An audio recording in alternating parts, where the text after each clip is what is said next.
Hey everyone, thank you for joining us. Today we're going to be interviewing Christopher Chin. He has brought his specialty of social media and networking into the real estate space and made it his own. Let's go ahead and see what we can learn from Christopher. Welcome everyone to Industry Icons. Today I'm joined with someone who's probably your friend on social media. He probably looks very familiar. His name is Christopher Chin. He's been in this industry now for 4 years and he's dominating using the leverage and the power of social media and marketing. So today, welcome Christopher Chin. Thank you for being on the show, brother. How's it going, Louis? Good. So how did you make it into this crazy industry? Tell us how that happened. Honestly, I was sitting home one day watching TV and I watched a couple of episodes of $1 Million Listing, then I switched over to HGTV and I was like, you know what? Maybe I should try this out. This is for me, right? That's what you said? Yeah. So Chris, what did you do before getting into this crazy industry? Well, I was actually working in a combination of graphic design and I was working in advertising and also working in retail as well, which helped me prepare myself in this business, in this industry as well because, example, when I was working at T-Mobile in the city, I was working near the Diamond District and a big part of my business was building relationships with the local businesses and selling business lines over to those companies as well. Okay. So obviously the more lines, the more companies, the more businesses that we connected with, the better we did. And it was also commission-based as well. Oh, sales training, right? Exactly. That's good. Well, yeah, if you could sell one thing, it's really the same thing. You just got to know your product. It's not, it's a combination of knowing your product and also being able to build a strong relationship with people and be able to connect with people as well. And, you can't have one side without the other, unfortunately. Got it. So what did your first 30, 60, 90 days look like in the business when you got into real estate? A lot of my hands touching on every side of the wall itself, trying to figure out which direction I wanted to head into. Mm-hmm. I was extremely new in this business. I didn't know anybody, so like every other new realtor who wants to explore this business, the first question they ask themselves is like, where do I start? Okay. So I picked up a couple of books. I read The $1 Million Real Estate Agent, obviously by Gary Keller. Mm-hmm. I read a couple of investor books as well, and I read the 48 Laws of Power, 48 Laws of Seduction, and I continued reading to increase my knowledge itself and just did whatever I could, just to try to figure out which way I wanted to navigate myself into this business. Then one day, ironically, I was sitting in an office one day and I met a gentleman who added me on Facebook a little bit after, and I saw he was connected with some major players in this business, and example, Kathy Haddad, Michelina, Ashley Gravano, and I was like, you know what, I'm just gonna add a whole bunch of these people on social media and Facebook, and I'm just gonna introduce myself. Why not? I have nothing to lose, and next thing you know, I was building incredible relationships with each one of them, and example, with Michelina, I was sitting, when I was working in the city at some point, she told me that she was looking for an assistant. And that gave me the key to leave the city officially and put all of my energy into real estate because I had some kind of backing at that point. And at the same time, by working with Michelina, I got to connect with more investors, more realtors, and I learned a lot in this business and learned a lot about staging on top of that. Wow. Yeah, I didn't know that about you. That's incredible. So you were completely cold to this market. Even though you lived in Jersey, you were working and spending all your time in New York. So transitioning into real estate in New Jersey, you kind of had to start with a fresh slate. Now that's really encouraging for a lot of new agents because they think, well, I don't know many people. And you didn't know many people either, but you just made it your business. You made it your priority to actually go out there and start networking with social media. And that wasn't available to us 10, 20 years ago. But now you use that and you became almost like a staple in this community, couldn't you say? Oh yeah, it's been an interesting journey to say the least. The first couple of years, a little bit of a struggle, as you know, in this business itself, it's all about planting seeds and just being patient and watching it grow. And, and I was able to connect, by connecting with Michelina, it opened up a lot of doors for me. And let's fast forward. Example, fast forward, I was sitting in, one day I was sitting in a coffee shop. I was sitting in a coffee shop and decided to go pick up lunch, pick up dinner for my family.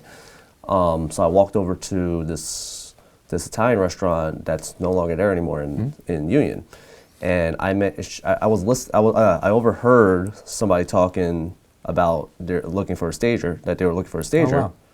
And that actually happened to be one of my investors I'm working with right now, and just by overhearing it, I was like, you know what, I gotta make a lane for you. Yeah. They didn't work a deal with each other at that particular point, but you know, as soon as I was like, you know, I have a stager for you, the next thing I said was like, you know, I also have a realtor for you as well. It's a package deal. Exactly. This investor actually ended up calling me, I think maybe that night or the next morning, Nice. looking to submit an offer on a property that was Look at with the that. bank. Yeah. And, you know, bank deals have a deadline. Yeah. You know, there's no, you know, nobody's going to be lenient towards what time you're going to, you know, what time the offer comes in when, you know, because the bank itself says if they require the offer to be in by 7 o'clock in the morning, it needs to be in at 7 o'clock in the morning. 7:01. Yeah. No deal.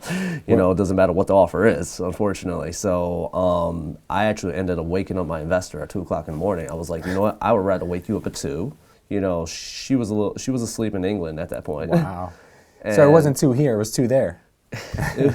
I don't even know what time it was then. It was 2 here, so I It was called 2 her here? Oh, at whatever wow. time it was over there in England. Okay. And she was asleep. But she was pretty happy that I called her, regardless of what it was, because, you know, as you know, these investors, if the money's on the table, the money's on the table. It doesn't matter what time it is. They're gonna wake up. It you shows know? you're a hustler. Exactly. And next thing you know, she gave me a listing back in February in Hillside. That was Okay. 633 Buchanan Street. Nice. We listed at 240. It was a 2-bedroom, 1-bath property, fully renovated. And it was absolutely stunning. But what happened was we listed it actually that Super Bowl weekend. Okay. And the Super Bowl weekends, typically open houses are Dead. We had probably over 20 to 30 something guests in that open house. Oh, it's incredible. Yeah, we sold it. We got it under contract in 6 days. Sold it for $15,000 above ask. Nice. Great job. Now, was there a level of fear that you had to get over to introduce yourself to perfect strangers? Not necessarily for me. I guess being in the retail business has helped us substantially. I actually, before I went to the city, I was working in the Livingston Mall many years ago, and that was when, you know, we had T-Mobile stores in the middle of the, you know, kiosks in the middle of the mall. And I was actually one of those guys, like, actually shout out to Antonio Fratellone. He was actually one of my competitors in Bridgewater Mall. Okay. But when I was working in Livingston, you know, it was just natural for us to just say, hey, excuse me, what kind of phone service you have, and just greeting random guests that was walking by, you know, walking through the mall. So I guess that alone has helped me substantially in regards to that fear when it comes to talking to random strangers. That's good. Did you ever ask him how much does a polar bear weigh? I have not. You probably used every line in the book to get people's attention in the mall. That's good. That prepared you for being able to strike up a conversation with someone that you don't know. And now at least there's a common ground in which, you know, they're looking for something, you're offering something, you know what kind of service you bring to the table. So it's kind of like, well, I'd be scared if I didn't believe in what I had. But since you believe so strongly in your product and what your service is, I'm sure there's no fear at all anymore. And that's what some new agents and people in general, because there's some agents who've been in this business for a while who still can't get over that fear of picking up the phone, going to a networking event, and being the first one to start a conversation. What would you say about that? I mean, you got to get out of your comfort zone in this business. That's for sure. You know, there were certain things I was pretty uncomfortable with. I definitely was pretty uncomfortable with speaking the first couple of times I had to speak. When I had to speak in front of the Matt Marinos event, the short sale. In a public setting? Yep, Yeah. that public setting. I had to also had to speak for him in a different event as well. And as you saw recently, I just spoke recently at Nick Tang's event as well. So it's just having to break that itself was a little nerve-wracking at first. But this business itself is like, you know, it's not like, you know, it's just like basketball. You know, someone might not like shooting free throws, but they're gonna have to learn at some point. You know. Sure. Are you working on that now, currently? Oh, constantly. That's good. You work on your weaknesses for sure. Always. Yeah, you always. I joined speaking clubs. I did everything I had to do because I used to also be scared of, not so much scared, but very uncomfortable to speak in front of even like a circle of people. I used to feel like, you know, someone turned up the temperature by like 30 degrees as soon as I started talking. But I did. I mean, I faced my biggest fears, and to be able to be in front of a camera and be in front of people, it takes practice. It's not going to happen overnight. All of a sudden, it's getting all hot in here. Well, that's the way it goes. But so now you got into real estate. You're working with Michelina, and now she's getting you obviously in front of a lot of good potential clients. When did you hit your breakout moment? Was there a time when you're like, wow, I'm going to do this full time now? I would say it's probably within my 3rd year. I would say when I officially, or my 2nd year when I first closed my first 2 listings. Okay. I knew it was just the beginning phases, and I had a lot more work to do at that particular point. Yeah. But I just knew by how hard I was working for my clients at that particular point, and just understanding my marketing tactics itself, and I knew that would be the driving point for my business itself. And that changed me substantially. And once I realized, actually, as a matter of fact, a lot of realtors in the beginning, you know, as a new realtor, I asked a lot of questions, like most realtors should. Yeah. And with my background in graphic design, a lot of realtors actually in the beginning told me to kind of disregard that and just kind of just go with the flow, just let everything go the way it's supposed to go, essentially. And as soon as I turned that ideology off and started really implementing my background in graphic design, I was able to start creating more flyers and creating things where I could just really, really just hit the social media market aggressively.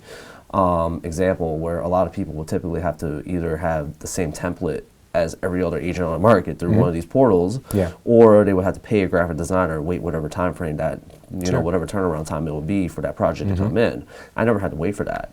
You know, I had a new listing, and I was able to you know, I got my listing in New Providence on 30 Porter Street and 1311 Crescent Avenue at that point. And I was able to just create high-end marketing materials, the typical marketing materials that you would see on, you know, luxury listings, $500, $600, $700,000 to multi-million-dollar listings itself. And I was able to do that for a property that was under $200,000. I was able to do that for a property under $600,000. Yeah. And, you know, we had a Matterport, you know, on one of my first listings. And, you know, just really just be able to do all these little things and just having that vision and just take that extra mile itself. And I was able to blast that all over social media. And ever since then, it's just been an incredible journey. Good. That's amazing. So that initial leap of faith that you took, you didn't have a couple $100,000 sitting in the bank as a cushion. You went out there and said, look, I know I've had some success, but I know if I do this full time, I'm going to have multiplied success. Is that the frame of thought that you had at that moment? Oh, 100%. And, you know, for me, I had a lot of doubters at that time that told me, other people? You know, I've lost a lot of relationships over time itself because people just honestly just told me I couldn't do what I wanted to do, or I was too immature to believe what I want, you know, to believe I could accomplish what I wanted to accomplish. Okay. But, you know, in reality of it, I took a step back recently and realized that, you know what, they might have been right at that particular point. But because they put that doubt in me, it set a fire in me. Oh my God, I love that when you do that. Oh man, it's been so much fun, and you know, just recently I closed the record house on MLS in Springfield for the most expensive house ever sold on the Springfield MLS. Wow, congratulations! Thank you, thank you. And you know, what a lot of people don't realize, it's actually right in my neighborhood in a town where I grew up as I definitely grew up as a 1% of the entire town itself. You know, I was one of the only Asian Americans in the town. I wasn't the most popular kid. I didn't, you know, as a matter of fact, I didn't go to prom. You didn't fit the mold. I didn't, you know, so for me was, you know, what I did was instead, you know, when I was 16, or 17, I worked at GameStop. You know, if I didn't have, you know, if I wasn't going to the party, I was like, you know what, the parties are lame anyways. I'd rather make money. Of course. Regardless, you know, so the money was more fun to me. Be able to go out every single week to New York City, which was something I actually really enjoyed doing back then. Just be able to go out, eat whatever I wanted to eat, which is why you guys see on my Instagram page all these incredible food, you're a foodie. Coffee and everything, because I generally enjoy having that little bit, you know, that little moment of indulgence. Yeah. So talk to us about the power of social media and how you've leveraged it to create relationships, not just to be a stalker or to compare yourself, but how you've actually leveraged relationships on there. Well, social media is funny in a way. It's, you know, it's not about building relationships on one side of the business itself, and one side of the spectrum. You know, for me it wasn't about just connecting with just realtors. It was all about connecting with local businesses. You know, Matt Victoria actually gave me an idea a long time ago, so definitely a huge shout out to Matt Victoria for this, to try to get really connected with local businesses as well. So I started doing the local business spotlight, and I started going to local businesses, taking photos, doing Instagram feeds and everything, and it really connected me to more of the, you know, the town itself. Yeah. And you know, after a while, before I had my face on my signs, I was going to local businesses and people were like, oh my God, I just saw you on Facebook, I just saw you on Instagram. Yeah. I recognize you from this, I recognize you from this. And, you know, it just made it easier for me to create my own sign and throw my face on there at some point and have people, you know, have a face that people already recognize. Sure. Social media gave me that leverage. And if it wasn't for social media, you know, I definitely wouldn't be in the position I'm in today. Yeah. Did you have to spend money on social media, or was it all organic? I spent a little bit of money on. I didn't spend a lot of money on social media, to tell you the truth. I did most of it through organic reaches. I connected to a lot of local groups. Any group I really wanted to be attached to. Not just to sell, but also to just Add value. to constantly learn. Oh, yeah. Being a part of all the local town forums itself, you always know what's going on within towns. You know the gossip that's happening in town. You know what people are upset about. You kind of understand, what's going on within the town itself constantly. And what's our job itself, being local business, local experts. Of course. So with that being said, being able to be connected, being able to connect with these groups specifically, I was able to learn substantially, learn a lot about towns. That wasn't even a part of that particular point. Yeah. I didn't know a lot about New Providence until I really started marketing, started really working in New Providence itself. Yes. And now New Providence is honestly one of my favorite towns on the market. Oh yeah, it's one of the best towns in Union County as well. Oh yeah. And closing 30 Porter Street led me directly to Chatham at that point. And I'm still sitting as one of the most expensive condos sold in that unit in Heritage Green right now, and it's been over 2 years at this particular point. Nice. You see, but you know this information, right? But no one else does. So by you taking that information, putting it on social media, now you've kind of created like this virtual billboard that most people wouldn't be able to afford anyway. But since you're using the power of social media and you're putting these facts out there, it's creating perception. And perception is reality in anyone's mind, because our worlds are only this big. And if that's what they're seeing, that's what they're believing.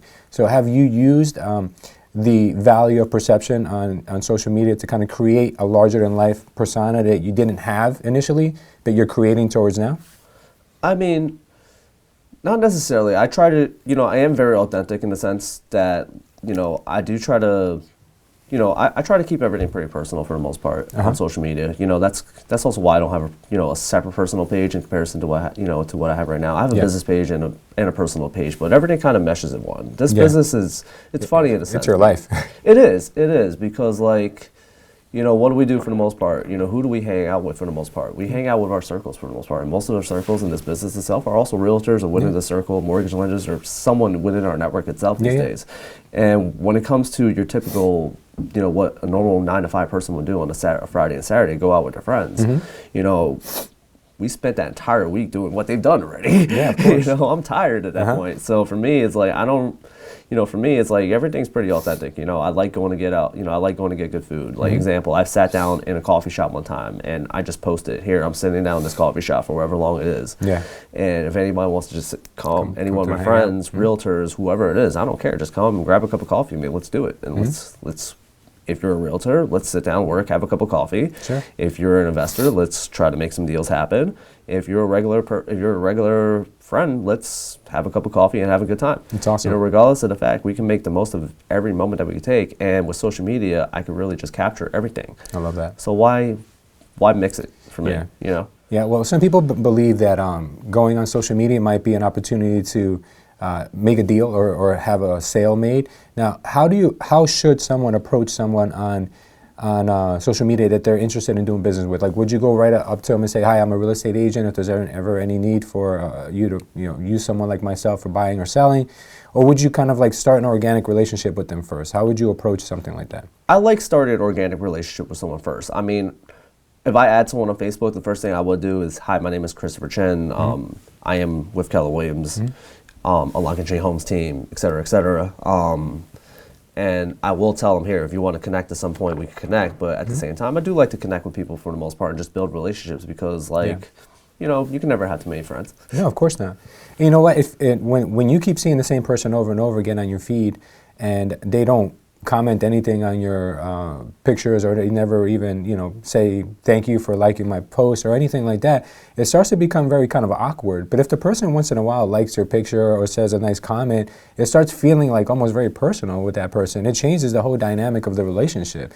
So going that little extra mile and just congratulating someone on their birthday or telling them, "Hey, your landscaping looks beautiful. Who's your landscaper?" Things like that go a long way because we are social creatures. By nature, we like to be communicated with and acknowledged. And when we go that little extra mile and use social media to acknowledge people, it means so much to the other individual that it just sticks in their head. It plants a seed that you don't really need to, water from all the time, but just once in a while, just a little hello, hello. I mean, here's the thing. Like back in the day, our parents, you know, what was it all about? You know, whenever we wanted to learn something new, it was all about he said, she said. I heard it from this person. I heard it from that person.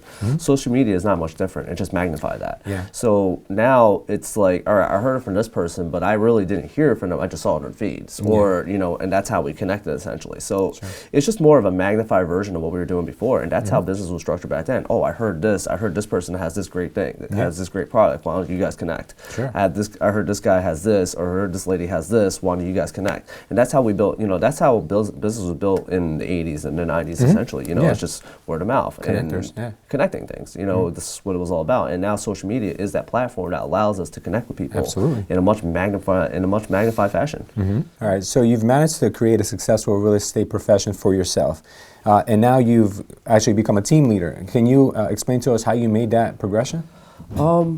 Ironically, I was working with Albert a long time ago in the Livingston Mall. Explain who Albert is to the audience. I'm sorry, Albert Torres is one of my newest team members, and we started working together towards the end of September. I started working with him, Brittany Abreu, and I also hired Melanie Jimenez as well on my team as well. So we had a team of 4. I'm working on a 5th member actually right now to help me cover the Somerset County market. Congratulations. So constantly expanding. A lot happening. It's been pretty fun. Yeah. Ironically, I was working with Albert many years ago, back in the Livingston Mall days when I was working in T-Mobile and he was working at the AT&T, and we were always competing against each other. And I just so happened, you know, I was in this business for a long time, and he was actually working in the city for a little bit at the Keller Williams in New York. He stopped doing real estate for a while, and you know, eventually decided to join my team.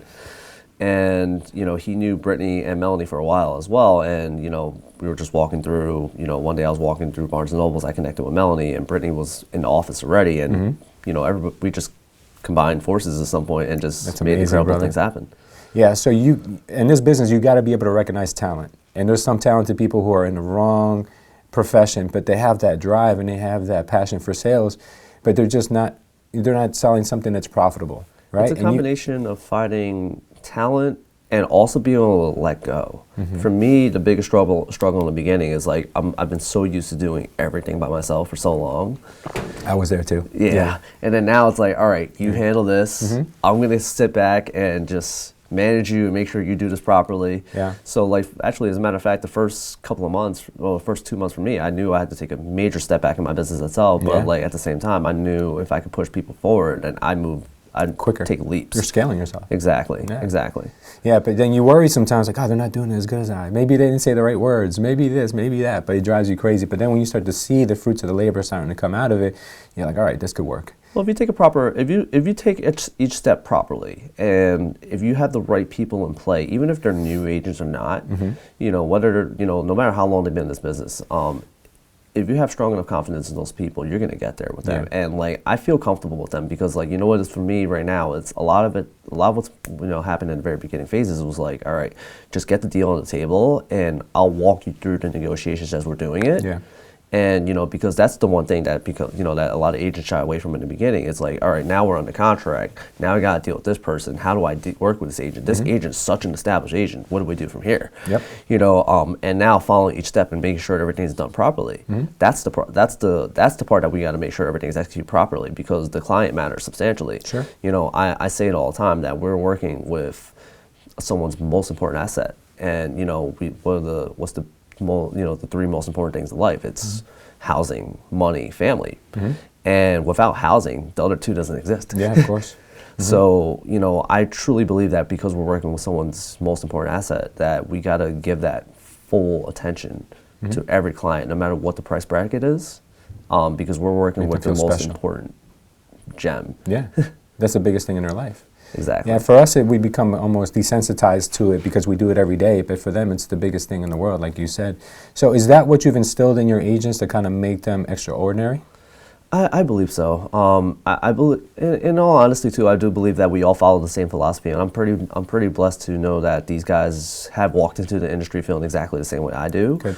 We all have that same humble passion itself in regards to the fact that we want to make sure that all our clients are happy in the long run. Yeah. You know, obviously when it comes to bumping, you know, doing deals together itself, like example, Albert and I just had a dual agent closing. Nice, congratulations. Thank you. Yeah. And where he brought in the buyer, and you know, obviously you're going to bump heads in deals. You know, it's going to happen itself. But as long as you know, the client's best interest is in mind, you know, in the long run, you're going to find middle ground and you're going to make it. Sure. Now, what does the future hold for you and your team?